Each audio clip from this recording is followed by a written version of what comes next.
Здравейте, бихте ли се представили? Здравейте, аз съм Цветелина Иванова. Уча актьорско майсторство в Пловдивския университет Паисий Миледарски. Да. Трети курс актьорско майсторство. Здравейте, Дамянова се казвам. Да, актриси сме. Не сме актриси, ще ставаме актриси, бъдещи актриси. Да, като казахте бъдещи актриси, колко остава още докато станете дипломирани актриси, така? Годинка още, да, остана. И след това на пазар. Да, след това ще се борим с живота. Тук в чужбина навсякъде. Деве, когато говорех с вашата професорка, я попитаха, сега искам да попитам и вас, смятате ли, че това, че сте от Пловдивския университет е някакъв минус в конкуренцията? Абсолютно не. Смятам, че изцяло ако си добър актьор, няма значение какъв университет завършваш по актьорско майсторство, важното е да си много добър и да имаш хъс за работа и късмет в живота, за да успееш. Упорит, постоянен и само работа. Това мисля, че във всяка една професия не изключва и актьорското майсторство, защото тя е една много сложна професия и не губи нивото на другите професии. Не падаме по. Аз съм на тяхно мнение. Имаме достойни примери, между другото, които са завършили този университет и участват в много представления, в театри по София и така нататък. Отзадваме плаката на Сивилския браснар. Добре, после може да го заснем.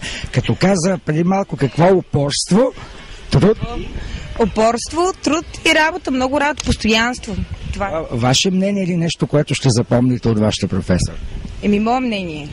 А какво е това нещо, което ще запомните от нея и винаги така ще го помните през цялата ваша кариера, което ще ви помага в бъдещата работа? Че трябва като цяло да сме наясно, че ще има, както тя каза, много лъвове и тигри в живота ни и ние трябва с зъби и ногти да устояваме хем нашето човешко право като личности, хем и нашия талант, за да се установим на пазара. Трябва да бъдем много постоянни и да вярваме в себе си. Най-важното да не се отказваме. И винаги да продължаваме напред, въпреки всички трудности. Да се борим, да. Вие сте 12 човека в курса. Ако това сте всичките, доколкото това, което видяхме, мисля, че всичките имате талант. Така да се каже. Много. Какво гледахме сега? Чехов или Нил Саймон? Гледахте пиесите на Чехов, драматургията на Нил Саймон, Добрият доктор се казва пиесата, премиерата е следващия месец в учебния театър в Пловдив. Харесвате ли руската класика? Вие доста я експлоатирате, така да се каже, във вашия курс. Искам на колежката да предам малко. Не, харесвам я, да. Като цяло е хубаво, защото ние учим, разбира се, антична литература, западна, европейска, руска и е хубаво, че ни дават възможност да експериментираме във всяка една област, стил, епоха, за да може да развиваме различни качества, така че да, харесвам я. Одеве, като влизах и носех декора или паравана, вие ми ръкопляскахте и казахте, сега сте в етюд. Добре, дотягаха ли ви безсловесните етюди? Не, изключително интересни са. Това е много по-трудно е да извършиш действие и да задържиш вниманието на публиката без да говориш. Защото като говориш е много по-лесно. Затова не. Това е много просто повече развива актьорските качества. Да, въображението, да, като цяло. Вече сте разбрали, че безсловесен етюд се използва не само като тренировачен, а както и в този спектакъл така започна, нали? Да. Добре. Между другото. А вие явно учите доста и танци. И танци учим, да, как и танци, и пеене. Всичко. Актьора трябва да е всестранно развита личност. Разбирате ли? Просто няма как. В съвременния пазар е много има голяма конкурентност. Трябва да правиш абсолютно всичко. Да танцуваш, да пееш, да играеш. Така. Няма как да не се занимаваме с това. Казахте голяма конкурентност, след една година завършвате. И сте на пазара. Започвате, например, да играете в театър. Какво бихте предпочели да правите повече, ако имате възможност? Мюзикъл. Тоест, любимия жанр? Да, обичам. Комедия. Аз съм по-добра комедийна актриса. Аз също обожавам комедията. Без комедията не може просто. Но пък е много добра драматична актриса. Да, значи ти беше много добра в Змейова сватба, но както и сега от Три сестри видяхме, че също можеш да бъдеш добра. И, значи, на тебе ти харесва драмата, така ли? Не, комедията. Всичко ми харесва. Важното е да наистина да го почувстваш и да го правиш от сърце. Това е. Аз имах предвид друго одеве. Щях да кажа телевизия или театър, кино, тъй като сега вече има голяма възможност за актьорите да играят в много телевизионни сериали, се прави. И двете.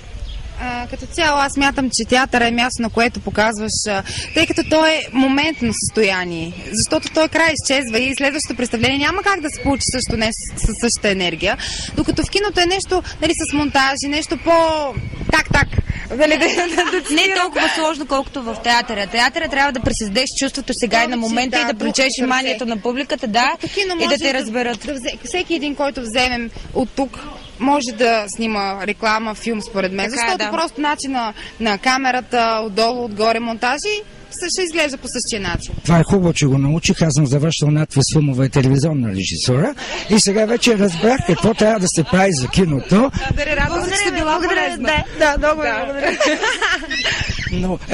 Но тогава в това отношение казахте, че не сте ощетени от страна на това, че учите в Пловдив, а тъй като пак всичко се развива в София, там са кастингите, студентите, които са в надпис, по-бързо се научават за всичко това. Това не е ли така една пречка, поне докато все още сте студенти, например, да участвате в някаква телевизионна продукция? Според мен това е абсолютна спекулация. Значи гилдията в България, ние като общество, много сме малко, разбирате ли? И в крайна сметка всичко кастинги за всичко се научава от някъде, разбирате ли? Както те са осведомени, така и ние сме осведомени и това просто не е фактор. Не е фактор. Аз искам да кажа нещо, че по никакъв начин ние не сме ощетени от надпис, защото имаме късмета да попаднем на една страхотна преподавателка, която е, в смисъл, тя е много голям човек. И не е само за нас, защото си обичаме, защото ни е преподавател и наш професор, а защото е изключително уважавана в надпис. Също имахме честа и с Виктор Бойчев да работим. Пояснявам, директора на Пловдивския куклен театър, които са страхотни и от тях черпим различни неща и за това мога да смея да твърдя съвсем така нескромно, че ние сме най-добрия курс в Пловдивския университет. Особено пък по пластика сме всички са добри, абсолютно всички са добри. Или могли да сложим аплодисменти след това, разбира се.